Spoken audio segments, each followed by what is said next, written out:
AVR, today's best country. Andrew Jackson is an actor. He's been on All My Children. You might recognize him as Dr. Stephen Hamill. Also been on Seawolf, Charmed, Smallville, and one of my personal favorites, Criminal Minds. And like me, he's a PMQ brat whose father moved from place to place. Andrew, welcome to the show. Thank you. Pleasure to be here. Well, maybe you can tell me how you ended up in Berwick, because that's where you had your formative years.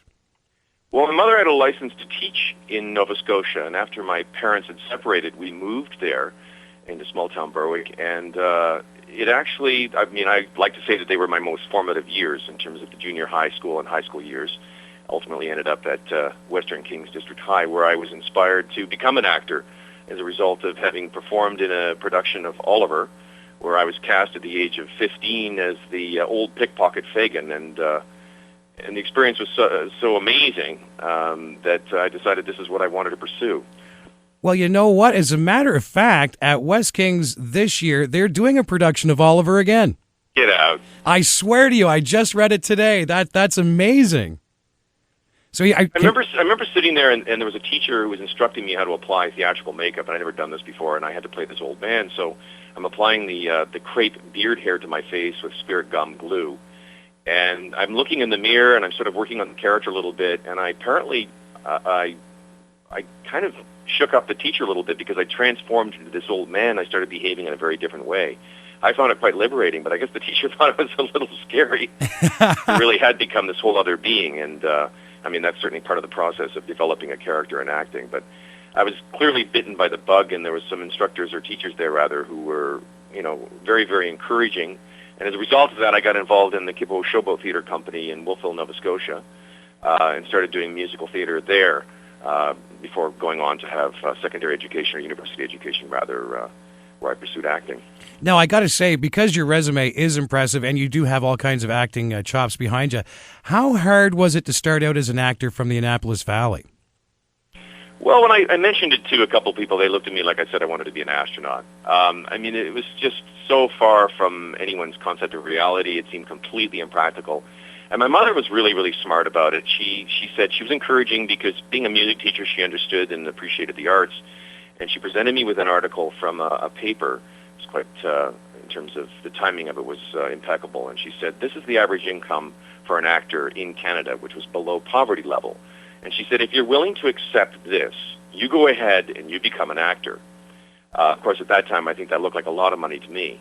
But I did go on to pursue acting, and I certainly have not ended up below poverty line, thank God. But there was definitely some hesitation from various people, but at the same time, there's a lot of people that continue to encourage me, and have certainly followed my career along the way. So, it's one of those things. I think it doesn't matter where you live.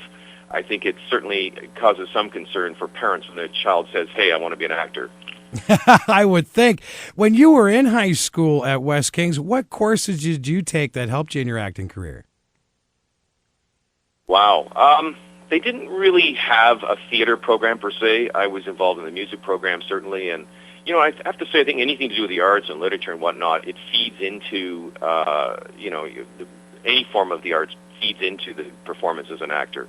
And I recall seeing a performance. I think it was Mermaid Theatre came to West Kings, and there was a guest speaker there, and she was talking to a variety of students and answering questions.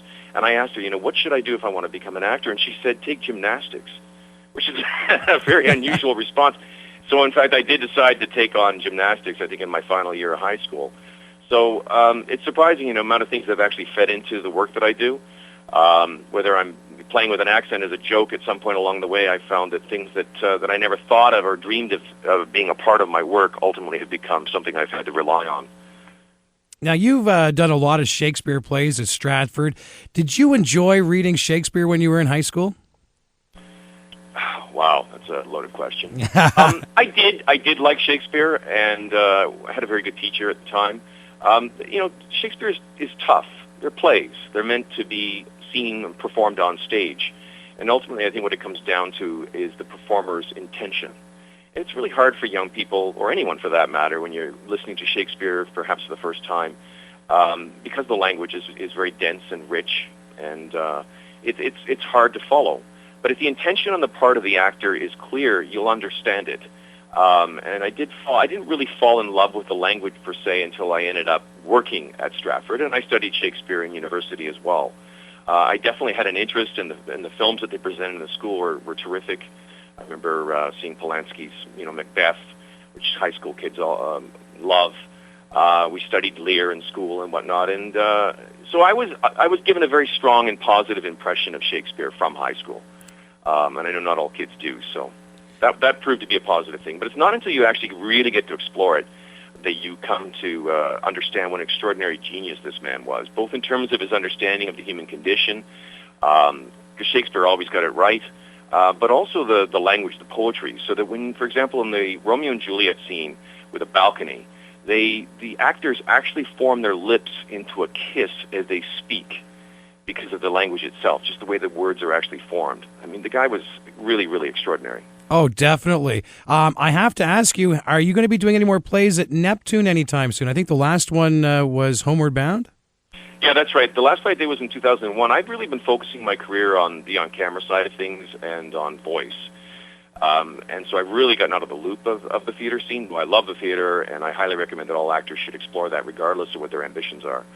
I mean, really, I think, you work in the on-camera world, and you're really a smaller piece of the pie than you are when you're on stage. And there's nothing like a live audience to feed you and get, help you to grow as a performer and to have that kind of catharsis or relationship that an actor has with its audience is really, really exceptional. Now, before I get into talking about your voiceover and TV work, what kind of advice would you give, Andrew, to any young people if they're planning on following your footsteps and becoming a professional actor? Well, first they have to be slightly mad because you have to deal with a great deal of rejection. You have to really, really want it. You have to feel really passionate about wanting to be an actor. And I think it helps to decide early on and try to be as inspired by as many things as possible, whether it's watching films, whether it's going to the theater, even going to galleries, listening to music, whatever it is, you want to constantly stay inspired and fueled by other artists who can encourage you, inspired by their work. And I think that getting an education is extremely important. I mean, I have an English degree, and it's certainly been helpful to me in terms of being able to study various different texts, whether it's a film script and having to make adjustments or, of course, working at the Stratford Festival. I think that taking classes and working with the best people so that you don't learn bad habits. I certainly learned some bad habits early on, which is the norm, but if you can work with really, really knowledgeable people early on in your career, that's really helpful. So getting education, getting the training, it just puts you in a stronger position in terms of getting out there and being able to compete in that highly competitive industry. And when you finally do get out there and you're auditioning, whether it be for school or you're auditioning for a project, remember to breathe. And it's breathing, surprisingly, is one of the things we all forget to do when we get nervous. And follow your instincts. Your first instincts are probably the most important things that you have as an actor when you're looking at a script for the first time. And be prepared. If you're auditioning for a school and you really want this, then make sure that you work with somebody, that you learn your lines, that you're prepared to take risks, because it's a hugely risk-taking industry. That it is. Now, you've done some serious stuff, like being on All My Children. Like, this is a historic television show of all time, Smallville, Criminal Minds. I want to ask you, not being as an actor, but as a voiceover artist, how neat is it to be a cartoon voice? According to my mom, I was doing cartoon voices in the back seat of the car and torturing my parents for a number of years, young child. I think that deep down it was always something I wanted to do. I mean, there's been some extraordinary, talented performers that have really made a living out of doing just that. And so it's only been in really recent years that I really pursued that, and I've been doing a lot of anime, which is the Japanese anime shows, which are very, very popular, like Bakugan and Beyblade. And I've worked on a number of other shows as well, Skatoony, Raspberry Jazzberry Jam, the Gata Defenders, I'm drawing a bit of a blank on some of the others. But it's a tremendous amount of fun to do because you can be anything. You can be this bat creature that's, a few inches high that gets to fart on everyone. I guess you can say that on the station. I don't know. But it's just, the sky's the limit. Right now I'm playing a 19-year-old digital weasel from New Jersey. And clearly I'm not 19, but it's a voice. It's just a voice. But what's it like to hear your voice when you're watching this back and you actually get to hear, that's me? Yeah, it's well, I guess one of the strangest ones of late was I had to go in and match a voice because the original performer wasn't available. He's working at the Stratford Festival, and he just couldn't come in to be able to continue to do this role that he'd been doing for a few years. So I had to actually mimic, not just the actor, but mimic his creation. Wow, that must have been a Japanese series. And so I heard the voice, and I went, I know that voice. Who is that? Because, of course, he'd modified it somewhat, but it was still him. I went, I worked with this guy. This is Juan Kioran. I worked with him. We played raping, murdering brothers at Stratford. So I had to go in there and try to mimic this guy I knew, and ultimately booked it. And I guess the really encouraging thing was that when I was actually, doing it for the first time, they said, okay, you're really scaring us, because they thought that I sounded so much like him that it was a little spooky for them. But then after I think about the fourth or fifth episode of recording, I guess the people behind the scenes were asking, so has the new guy started yet? Which was a very high compliment. Oh, I would say.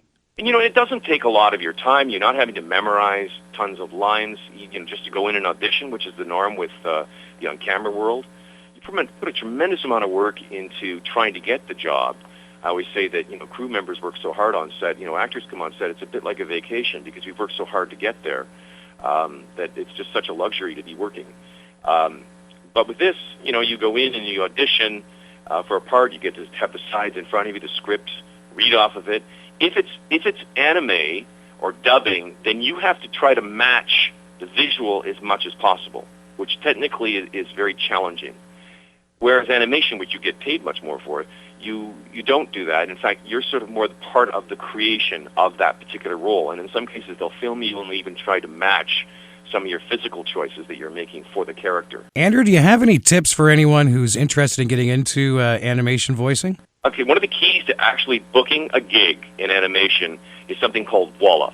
All right, what's walla? walla? Refers to the sound effects that you're making as a particular character. So every time that, if you fall down the stairs,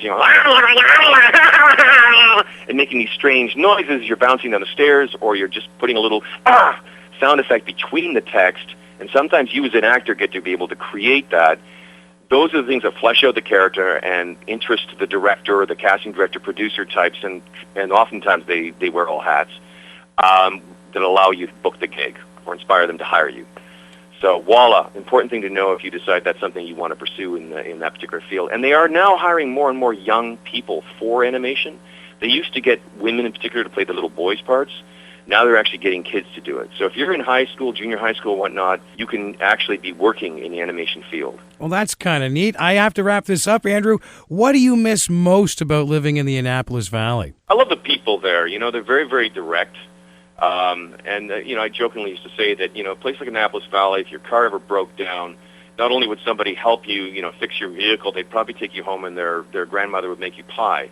I mean, I'm exaggerating somewhat, but there's a real direct honesty and earthiness about the people there that you don't necessarily get, particularly in my industry, which is can be kind of backstabbing and rather, challenging at times. So the people there, as the expression goes, are salt of the earth, and I guess that's the thing I probably miss most. Well, Andrew, I'll tell you, you've been an inspiration to high school students and would-be actors here in the Annapolis Valley, and I hope you continue to be, and good luck with your work, buddy. Thanks very much. AVR, today's best country.